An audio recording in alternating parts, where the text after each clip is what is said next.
PM Modi ने फिर एक बार विपक्ष के मंसूबों पर पानी फेर दिया है। विपक्ष ने वोट चोरी का जो शिकूफा छोड़ा था उसने दम तोड़ दिया है। राहुल गांधी सोच रहे थे कि इस मुद्दे के सहारे वो मोदी सरकार को घेर लेंगे, लेकिन चुनाव आयोग के पलटवार के बाद विपक्ष चारों खाने चित हो गया है। विपक्ष का ये प्लान भी फेल हो गया है। बिहार में राहुल गांधी जमकर अपनी भड़ास निकाल रहे हैं। राहुल गांधी जिस तरह की भाषा का इस्तेमाल कर रहे हैं और जिस तरह से चुनाव आयोग और मोदी सरकार पर हमला बोल रहे हैं, उससे आप समझ सकते हैं कि वो कितने बेचैन हैं। बिहार में हार की आहट सुनाई दे रही है, इसलिए शायद तिलमिलाए हुए हैं। ये सब इसलिए क्योंकि बिहार की राजनीति में एक बार फिर मोदी मैजिक की आहट तेज हो गई है। बीते दिनों प्रधानमंत्री नरेंद्र मोदी ने पटना और बेगूसराय की सीमा पर बने अत्याधुनिक औटा सिमरिया 6 लेन पुल का भव्य उद्घाटन किया और गया जी में करीब 13,000 करोड़ रुपए की परियोजनाओं का शुभारंभ और शिलान्यास किया। भीषण बारिश के बावजूद लाखों की भीड़ प्रधानमंत्री की एक झलक पाने को उमड़ पड़ी। सड़कें, मैदान, घाट, हर जगह सिर्फ और सिर्फ मोदी का नाम गूंजता रहा। बिहार के आगामी विधानसभा चुनाव से ठीक पहले पीएम का ये दौरा राजनीतिक हलचल को और तेज कर गया है। विपक्ष जहां वोटर अधिकार यात्रा निकाल रहा है, तो वहीं पीएम मोदी की इस दौरे के बाद सियासी समीकरण और भी दिलचस्प हो गए हैं। राजनीतिक जानकारों का मानना है कि औटा सिमरिया पुल गया जी की सौगात और मोदी के प्रति जनता का जुनून मिलकर बिहार में एक बार फिर मोदी मैजिक को परिभाषित करने जा रहा है। इसके पीछे राहुल की यात्रा लापता हो गई है। इस बार चिराग पासवान भी एनडीए में है। ऐसे में इस बार फिर से बिहार में एनडीए की बम्पर जीत हो सकती है। कुछ लोगों का तो ये भी मानना है कि महाराष्ट्र की तरह इस बार बिहार में एनडीए क्लीन स्वीप कर सकता है और विपक्ष का सुपड़ा साफ हो सकता है। एनडीए सरकार के विकास कार्य और मोदी मैजिक के साथ ही बिहार में एसआईआर की वजह से घुसपैठिए भी वोटर लिस्ट से बाहर हो गए हैं।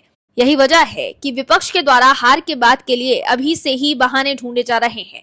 राहुल गांधी सिर्फ वोट चोरी का राग अलाप रहे हैं, लेकिन कोई सबूत नहीं दे पा रहे, ना ही हलफनामा दे पा रहे हैं। वहीं सुप्रीम कोर्ट से एसआईआर पर रोक नहीं लगवा पाए। ऐसे में राहुल गांधी पर बीजेपी ने पलटवार किया है।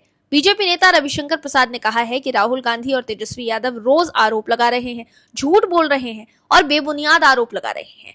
24वें लोकसभा का चुनाव हुआ था, उसमें उत्तर प्रदेश में सपा को 37, भाजपा को 33 और कांग्रेस को 6 सीटें मिली थी। उस समय आप खुश थे। राहुल गांधी, जब आपके पक्ष में चुनाव आयोग द्वारा कराए गए चुनाव में जनता आपको वोट दे तो चुनाव आयोग सही, वरना चुनाव आयोग गलत। दर्शकों, विपक्ष के लोग जो भी कहें, लेकिन आप दर्शक अगर एसआईआर के समर्थन में हैं और चाहते हैं कि बिहार की तरह पूरे देश में एसआईआर हो, तो कमेंट में एसआईआर जरूर लिखिए, ताकि विपक्ष को ये साफ संदेश जाए कि जनता चुनाव आयोग के साथ है। इस खबर में आगे आपको बताएंगे कि कैसे विपक्ष खुद ही फंस गया है। तो बने रहिए हमारे साथ अंत तक और देखते रहिए हमारी ये खास रिपोर्ट। साथ ही आप दर्शकों से निवेदन है कि चैनल को सब्सक्राइब जरूर कर लें।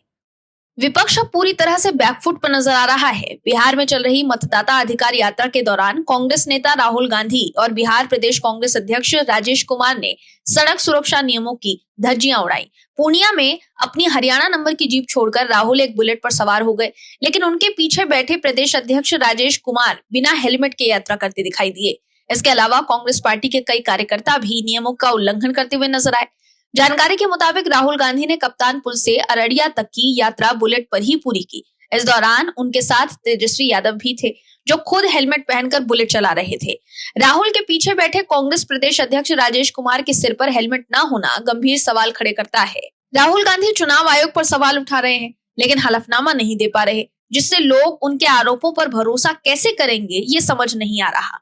दर्शकों, राहुल गांधी एक तरफ बिहार में वोटर अधिकार यात्रा निकाल रहे हैं, दूसरी तरफ केरल में सत्ता से दूर उनकी पार्टी में अंतर्कलह सतह पर आ गई है। केरल कांग्रेस में इन दिनों घमासान मचा हुआ है। एक युवती के साथ अश्लील आचरण के आरोपों में घिरे कांग्रेस विधायक राहुल ममकुटाथिल से पार्टी के सीनियर लीडर ने इस्तीफा मांग लिया है। वरिष्ठ नेता रमेश चेन्नीथला के मुताबिक अगर वो इस्तीफा नहीं देते हैं तो आगामी चुनाव में पार्टी को भारी नुकसान उठाना पड़ सकता है। ये कदम विपक्षी नेता वीडी सतीशन द्वारा राहुल से इस्तीफा लेने की अपील के बाद उठाया गया है, जिससे संकटग्रस्त विधायक पर दबाव और भी ज्यादा बढ़ गया है। ये विवाद राहुल पर अश्लील आचरण के गंभीर आरोपों के बाद शुरू हुआ, जिसमें एक युवती ने उन पर अनुचित व्यवहार का आरोप लगाया था। हालांकि इस मामले में अब तक कोई औपचारिक पुलिस शिकायत दर्ज नहीं कराई गई है, लेकिन इन आरोपों ने पार्टी और जनता के बीच व्यापक आक्रोश पैदा कर दिया है। कई नेताओं का मानना है कि तकनीकी आधार पर उन्हें बचाने से कांग्रेस की छवि को खासकर आगामी चुनावों से पहले भारी नुकसान हो सकता है। एक मीडिया रिपोर्ट में पार्टी सूत्रों के मुताबिक कहा गया कि चेनीथला ने अखिल भारतीय कांग्रेस कमेटी नेतृत्व और केरल प्रदेश कांग्रेस कमेटी अध्यक्ष सनी जोसेफ को यह बताया है कि राहुल ममकुटाथिल को एक दिन भी विधायक पद पर नहीं रहना चाहिए। बताया जा रहा है कि उन्होंने सतीशन और अन्य वरिष्ठ नेताओं के साथ विस्तृत चर्चा की है और स्पष्ट रूप से कहा है कि राहुल ममकुटाथिल से जुड़ा विवाद पार्टी की विश्वसनीयता के लिए गंभीर खतरा है। वहीं कर्नाटक की राजनीति में ऐसा कुछ देखने को मिल रहा है जो कि पहले भी कभी नहीं हुआ। कांग्रेस नेता और डिप्टी सीएम डीके शिव कुमार के बाद अब कांग्रेस विधायक एच.डी. रंगनाथ ने भी आरएसएस की प्रार्थना गीत के कुछ पंक्तियों को गाया है। साथ ही विधायक ने गीत की तारीफ की और बीजेपी पर धर्म के नाम पर लोगों के बीच विभाजन पैदा करने का आरोप लगाया। तुमकुरू के कुनिगल में मीडिया कर्मियों से बातचीत करते हुए आरएसएस की प्रार्थना गीत नमस्ते सदा वत्सले की कुछ शुरुआती पंक्तियों को गाया गया। इतना ही नहीं, उन्होंने गीत की तारीफ में कसीदे भी पढ़ दिए। उन्होंने कहा कि डिप्टी सीएम शिव कुमार ने विधानसभा में जब ये गीत गाया तो मैंने भी फिर इसका अर्थ पढ़ा, मुझे इसमें कुछ गलत नहीं लगा। गीत का अर्थ है हमें उस धरती को नमन करने की जरूरत है जहां हम पैदा हुए हैं। मुझे नहीं लगता है कि इसमें कुछ भी गलत है। हमारी कांग्रेस पार्टी धर्मनिरपेक्ष है और हम दूसरे की अच्छी चीजों को स्वीकार करने में हिचकिचाते कभी भी नहीं है। विधायक रंगनाथ ने बीजेपी पर भी हमला बोला है। उन्होंने कहा है कि बीजेपी कट्टरपंथी विचार, जाति और लोगों के बीच धर्म के नाम पर विभाजन पैदा करने का काम करती है, जिसका हम सख्त विरोध करते हैं। अगर कोई आरएसएस का गीत गाता है तो इसमें क्या दिक्कत है? मैं तो बस यही सवाल पूछ रहा हूँ। दर्शकों, अब सवाल है कि कर्नाटक में कांग्रेस के नेताओं को अचानक आरएसएस का गीत क्यों पसंद आने लगा? कर्नाटक में सीएम की कुर्सी को लेकर सिद्धरामैया और डीके शिव कुमार के बीच उठापटक की खबरें आती रही हैं। ऐसे में कांग्रेस के नेताओं द्वारा आरएसएस के गीत को गाने के बाद सियासत गर्म हो गई है। विपक्ष के लोग चुनाव आयोग और बीजेपी को घेरने में लगे हुए थे और उधर मोदी सरकार ने नया बम फोड़ दिया, जिसके बाद विपक्षी खेमे में जबरदस्त हलचल देखी जा रही है।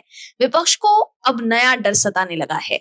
दरअसल केंद्र की तरफ से 130वें संशोधन के लिए पेश बिलों पर विपक्षी एकता धीरे धीरे बिखरती नजर आ रही है।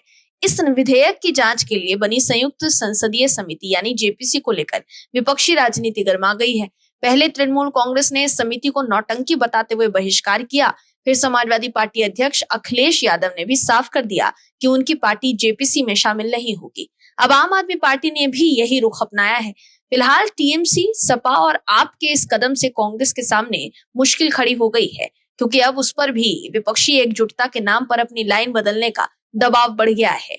दरअसल कांग्रेस अब तक इस पैनल का हिस्सा बनने के पक्ष में दिखाई दे रही थी, लेकिन टीएमसी के बाद सपा और सपा के बाद आम आदमी पार्टी के कदम ने कांग्रेस हाईकमान को भी असमंजस में डाल दिया है। सूत्रों का कहना है कि पार्टी का मानना है कि संसदीय समितियों की कार्यवाही अदालतों में महत्व रखती है और विवादित विधेयकों पर जनमत को प्रभावित करती है, लेकिन बॉयकॉट ने विपक्षी समीकरण ही बदल दिए।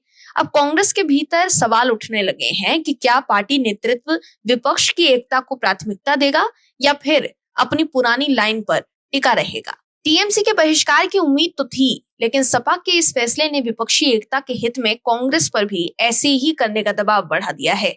सपा के टीएमसी के साथ गठबंधन करने के फैसले ने विपक्षी खेमे में बेचैनी पैदा कर दी है। अब कांग्रेस के नेता भी पार्टी के अंतिम रुख को लेकर अनिश्चित हैं। वो सोच रहे हैं कि क्या एकजुटता की खातिर नेतृत्व को अपना रुख बदलने पर मजबूर होना पड़ेगा।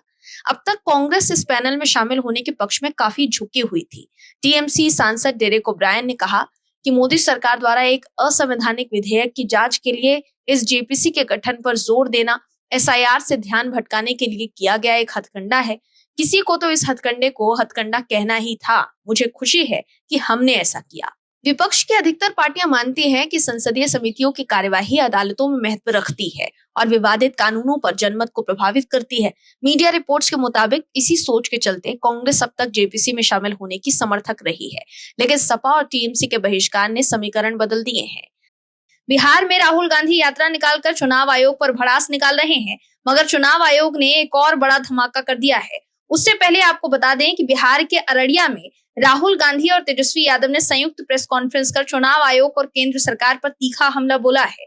राहुल गांधी ने आरोप लगाया है कि देश भर में वोट चोरी हो रही है और चुनाव आयोग इस पर चुप्पी साधे हुए है। वहीं तेजस्वी यादव ने कहा है कि चुनाव आयोग अब गोदी आयोग बन गया है और बीजेपी का कार्यकर्ता बनकर काम कर रहा है। राहुल गांधी ने कहा है कि अब करोड़ों लोग मानते हैं कि वोट चोरी हो रही है। उन्होंने आरोप लगाया कि कर्नाटक, महाराष्ट्र और हरियाणा में उनकी पार्टी को वोटर लिस्ट तक नहीं दी गई। राहुल ने कहा कि हमने कर्नाटक में दिखाया कि कैसे वोट की चोरी हुई, बिहार में ऐसा नहीं होने देंगे। उन्होंने ये भी बताया कि उनकी यात्रा के दौरान छोटे छोटे बच्चे आकर कह रहे हैं, वोट चोर गद्दी छोड़। राहुल गांधी ने तंज कसते हुए कहा है कि चुनाव आयोग अगर इन बच्चों से बात कर ले तो सच्चाई खुद ब खुद पता चल जाएगी। दर्शकों, हम सब कई ऐसे लोग देख चुके हैं जो पहले तो राहुल गांधी के सामने कह रहे थे कि उनका नाम वोटर लिस्ट से कट गया है, लेकिन बाद में उन्होंने खुद कहा कि उनका नाम वोटर लिस्ट में है। उन्हें ऐसा बोलने के लिए कहा गया था। वहीं अब बताते हैं आपको कि चुनाव आयोग ने कैसे एक और बड़ा बम फोड़ दिया है। राहुल गांधी चुनाव आयोग से तिलमिलाए हुए हैं, लेकिन चुनाव आयोग फ्रंट फुट से बैटिंग कर रहा है। अब बंगाल में ममता दीदी भी चुनाव आयोग के लपेटे में आने वाली है। बंगाल में ये बात आम हो चुकी है कि किस तरह से बंगाल के सीमावर्ती इलाके में घुसपैठिए लोग बसे हुए हैं और वोटर आईडी कार्ड बनवाकर वो मतदान भी कर रहे हैं। मगर अब चुनाव आयोग ने वहां भी सफाई अभियान शुरू कर दिया है। ऐसे में पश्चिम बंगाल के विधानसभा चुनाव 2026 से पहले घुसपैठियों का वोटर लिस्ट से बाहर होना तय माना जा रहा है। दरअसल केंद्रीय चुनाव आयोग बंगाल में मतदाता सूची के विशेष गहन पुनरीक्षण को लेकर सक्रिय हो गया है। आयोग ने राज्य के मुख्य चुनाव अधिकारी कार्यालय को फिर पत्र लिखकर तैयारियों की प्रगति पर रिपोर्ट मांगी है। साथ ही चुनाव पंजीकरण अधिकारियों और सहायक चुनाव पंजीकरण अधिकारियों के रिक्त पदों की वर्तमान स्थिति का भी ब्यौरा मांगा है। आगामी 29 अगस्त तक सारी जानकारियां दिल्ली भेजने को कहा गया है। आयोग इसी महीने सारी तैयारियां पूरी कर लेना चाहता है। सीईओ मनोज अग्रवाल ने 29 अगस्त को राज्य के सभी राजनीतिक दलों की बैठक बुलाई है। इसमें राज्य में बढ़ने वाले करीब 14,000 बूथों पर विशेष रूप से चर्चा की जाएगी। आयोग ने निर्देश दिया था कि जहां भी 1200 से अधिक मतदाता है वहां नए बूथ तैयार करने होंगे। बंगाल में वर्तमान में 80,000 से कुछ अधिक बूथ है। नए बूथ बनने पर आंकड़ा 94,000 को पार कर जाएगा। वहीं चुनाव आयोग के निर्देश पर पश्चिम बंगाल सरकार ने मतदाता सूची संशोधन में गड़बड़ी के आरोप में 4 अधिकारियों को निलंबित कर दिया है। निलंबित किए गए अधिकारियों के खिलाफ विभागीय कार्यवाही शुरू कर दी गई है, लेकिन इनमें किसी भी अधिकारी के खिलाफ एफआईआर दर्ज नहीं की गई है। ममता सरकार का कहना है कि इस तरह चुनाव आयोग के निर्देशों का आंशिक रूप से पालन हो रहा है। इसको लेकर चुनाव आयोग और ममता सरकार आमने सामने है। बिहार में एसआईआर को लेकर हंगामा मचा हुआ है, मगर बिहार में विधानसभा चुनाव से पहले वोटर लिस्ट में पाकिस्तानी महिलाओं के नाम मिलने से एसआईआर का मुद्दा गहरा गया है। भागलपुर में 2 पाकिस्तानी महिलाएं सालों से वोट डाल रही थी, लेकिन अब वो पकड़ी गई हैं। ऐसे में अब पश्चिम बंगाल में भी घुसपैठियों को लेकर कई बड़े खुलासे हो सकते हैं। विपक्ष लाख हल्ला करे, लेकिन चुनाव आयोग अब पूरे देश में एसआईआर करने की तैयारी में जुट गया है। कांग्रेस नेता राहुल गांधी इन दिनों कथित वोट चोरी के मुद्दे पर लगातार हंगामा खड़ा कर रहे हैं। वो लगातार चुनाव आयोग और बीजेपी सरकार पर बिहार में वोटर लिस्ट रिवीजन यानी एसआईआर प्रक्रिया से वोट काटने का आरोप लगा रहे हैं। उनके इन आरोपों पर अब विपक्ष से ज्यादा विदेशी मीडिया सुर में सुर मिला रही है। Al Jazeera, BBC, Washington Post, New York Times और अमेरिकन ब्रॉडकास्टिंग कंपनी यानी एबीसी जैसी विदेशी मीडिया संस्थानों ने भारत की चुनावी प्रक्रिया पर सवाल खड़े करते हुए रिपोर्ट्स छापी है। इन रिपोर्ट्स में 3 एजेंडे साफ नजर आते हैं। भारत सरकार अल्पसंख्यकों और गरीब तबकों को पहचान के नाम पर परेशान कर रही है। मतदाता सूची में बड़े पैमाने पर गड़बड़ी कर विपक्षी वोट बैंक काटा जा रहा है। मोदी सरकार लोकतंत्र को कमजोर करने के लिए संस्थाओं का दुरुपयोग कर रही है। विदेशी मीडिया की इन कहानियों में भारत की वास्तविक स्थिति और चुनाव आयोग की प्रक्रिया पर आधी अधूरी जानकारी देकर एक तरफा तस्वीर पेश की जा रही है। इससे पता चलता है कि राहुल गांधी जिस कथित वोट चोरी के नारे के सहारे अपनी राजनीति चमकाने की कोशिश कर रहे हैं, उसी प्रोपेगेंडा को अब विदेशी मीडिया ने उठाकर भारत की छवि पर सवाल खड़े करने का जरिया बना लिया है। अल जजीरा ने अपनी इस रिपोर्ट में लिखा, भारत में लगभग 8 करोड़ लोगों को अपने वोटिंग अधिकार साबित करने के लिए दस्तावेज जमा करने पड़ रहे हैं। इसे उन्होंने एनआरसी जैसी प्रक्रिया बताया है, जिसमें खास तौर पर मुस्लिम और प्रवासी मजदूरों पर असर पड़ने का दावा किया गया है, जबकि हकीकत ये है कि भारत में चुनाव आयोग हर 5 साल पर वोटर लिस्ट रिवीजन कराता है। इसका मकसद फर्जी वोटरों को हटाना और नए पात्र मतदाताओं को जोड़ना है। ये कोई नागरिकता साबित करने का अभियान नहीं है, बल्कि केवल वोट लिस्ट की सफाई है। इसके अलावा भी दूसरे विदेशी मीडिया संस्थानों ने भारत की चुनावी प्रक्रिया पर सवाल खड़े करते हुए रिपोर्ट छापी है। वहीं बिहार में विशेष गहन पुनरीक्षण पर भारतीय चुनाव आयोग ने बड़ा अपडेट दिया है। चुनाव आयोग ने दावा किया कि बिहार के 7.24 करोड़ मतदाताओं में से 98% वोटर्स अपने डॉक्यूमेंट्स जमा कर सकते हैं और ये आंकड़ा 65 लाख कटने वाले मतदाताओं से अलग है। बिहार के मुख्य निर्वाचन अधिकारी कार्यालय से मिली जानकारी के मुताबिक 98.2% मतदाताओं के दस्तावेज प्राप्त हो चुके हैं। 0.16% दावे और आपत्तियां मिली हैं। बिहार के 12 मान्यता प्राप्त राजनीतिक दलों के 10 आपत्तियां मिली हैं। वहीं बिहार की सभी 12 मान्यता प्राप्त राष्ट्रीय और राज्य स्तरीय दलों को चुनाव आयोग नोटिस भेजने की प्रक्रिया शुरू करेगा। सर्वोच्च न्यायालय ने अपने आदेश में स्पष्ट कहा है कि प्रारूप मतदाता सूची में नाम जोड़ने और सुधार की प्रक्रिया में राजनीतिक दलों की प्रत्यक्ष जिम्मेदारी तय होगी। इसमें राजनीतिक दलों की सक्रिय भागीदारी होगी और वो हर मतदाता को सहयोग करने के लिए बाध्य होंगे। सर्वोच्च न्यायालय के निर्देश पर चुनाव आयोग मान्यता प्राप्त दलों को इस मामले में प्रतिवादी बनाएगा। उनके अध्यक्ष, कार्यकारी अध्यक्ष, महासचिव को नोटिस जारी की जाएगी। सुप्रीम कोर्ट ने अपने आदेश में ये साफ कहा है कि सभी मान्यता प्राप्त राजनीतिक दलों के अध्यक्ष या महासचिव को 8 सितंबर को होने वाली सुनवाई में पेश होना होगा और सभी दलों को स्टेटस रिपोर्ट फाइल करके बताना होगा कि वो अपने बूथ लेवल एजेंट के जरिए कितने मतदाताओं तक मदद पहुंचा पाए।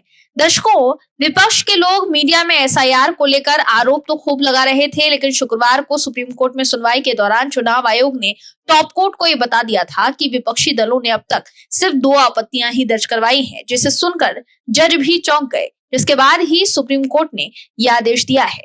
Bureau report, OMH news. आप दर्शकों से विनम्र निवेदन है कि चैनल को सब्सक्राइब जरूर करें